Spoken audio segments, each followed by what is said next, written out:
check out the thinness of this phone compared to the Z Fold 6. That is crazy thin.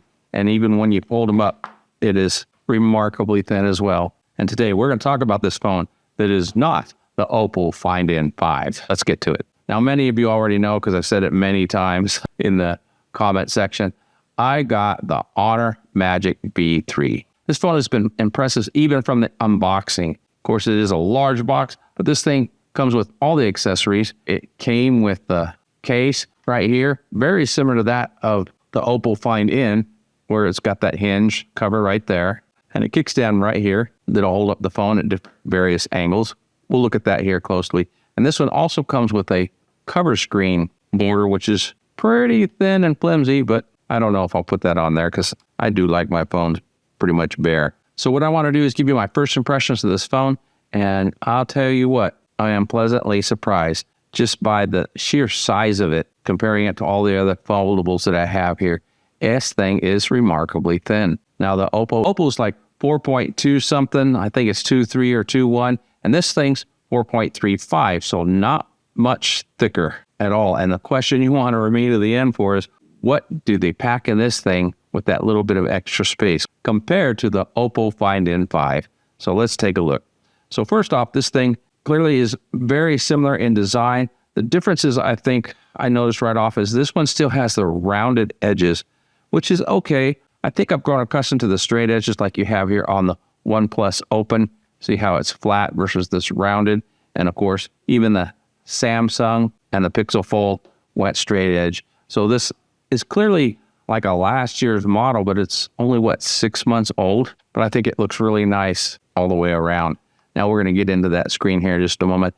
The cameras are actually a step above the Oppo Find N5, but a step below the OnePlus Open. The OnePlus Open still has better cameras in this. When you look up close and get into the shutter speed and the sensor sizes are actually larger on the OnePlus Open, and their shutter speed is faster to allow more light. So now all that's just really amazing because that's a 2-year-old phone. Now, I don't know if the processing is any better in this, and we'll do some tests here eventually to test these cameras against the OnePlus Open. But all this just to say, the OnePlus Open is still a powerhouse as far as camera goes. So this thing has a 50 megapixel main shooter and a 50 megapixel 3.5 times telephoto lens. So 3.5 times zoom. And this one also has a 40 megapixel ultra wide and 2 20 megapixel selfie cameras. So I guess that's where just a millimeter buys you a little more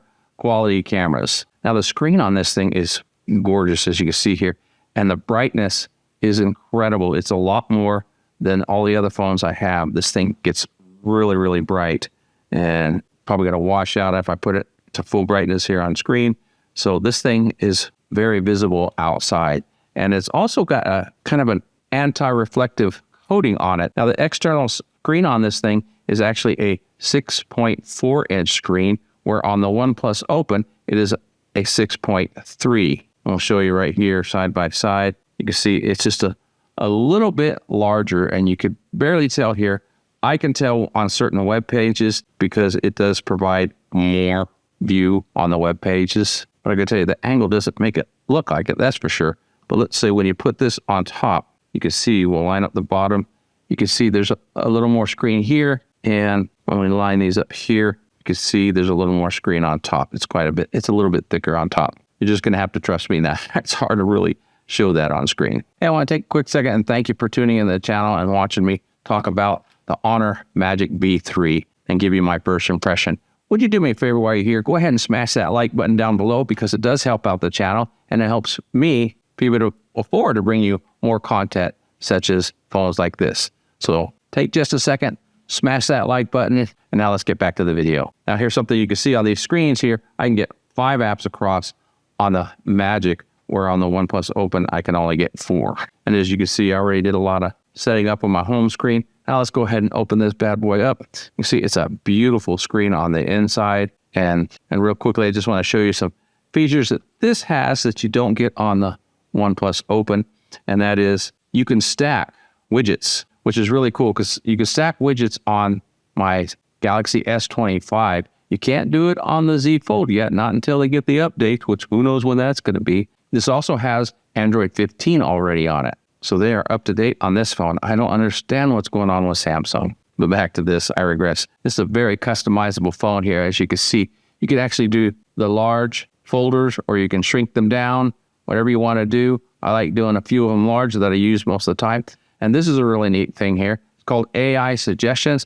It's like another app drawer of previously used apps, which is really nice. I mean, you get those 3 down here and the 5 apps that you want to save here that are still on the front screen as well. And I haven't dug into it to see if you can make the screens differently or not, but this is the same as the inside screen. You just swipe over to get the second page. So the inside screen, you could actually get everything right there on the one screen. I didn't add another screen there, but of course you can add more screens if you want to. And I'm really liking this stacking apps deal. That's really cool. It saves a lot of space. And I'm going to watch this AI suggestion drawer here or folder over the weekend and see what happens. But apparently it shows your most recent, and then maybe it remembers different apps that you use during the day or different times of the day. I don't know. I'm not sure what the AI suggestion part of it is.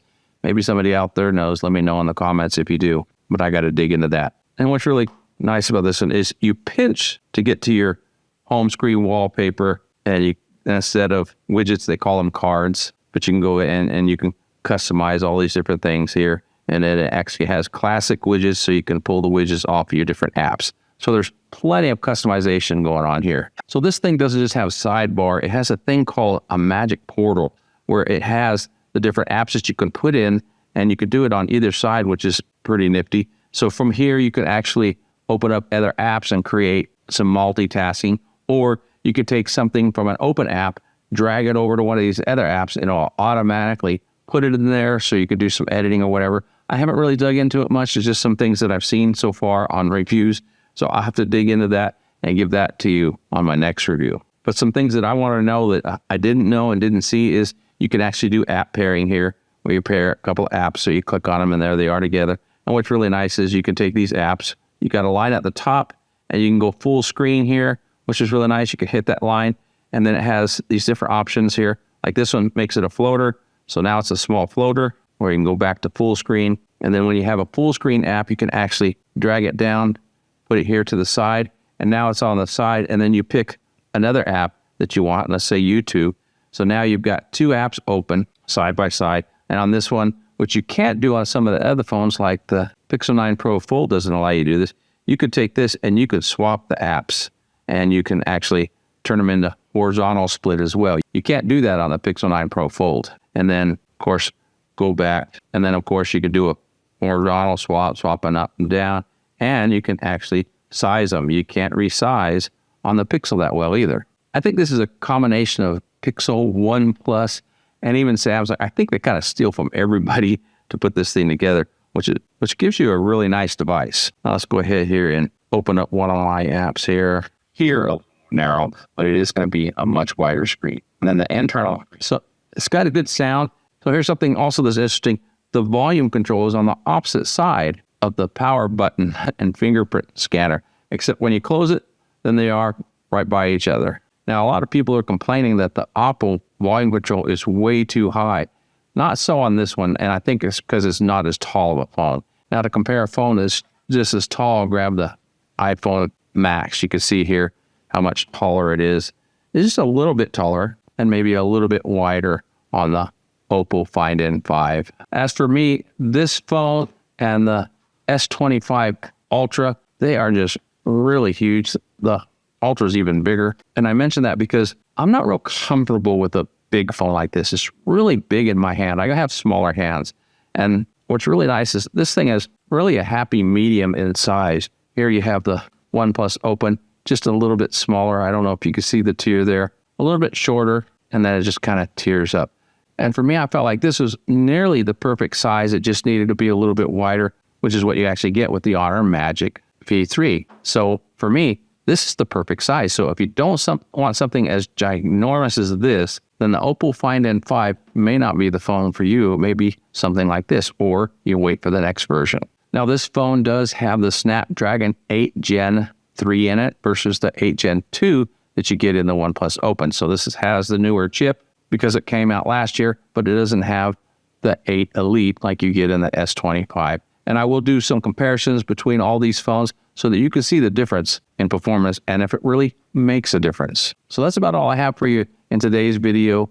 Stay tuned for more because I'm going to do a full review and do a bunch of comparisons like I've said. Let me know down in the comments what you want to see on this phone and what you want to see me compare it to. And just remember, I'm not getting the Oppo Find N5, so don't ask me to compare it to that, but I will compare it to all my other folders and some of my bar phones. If you want to see what else is coming and what we can expect, like in the Z Fold 7, check out this video here. Until next time, God bless.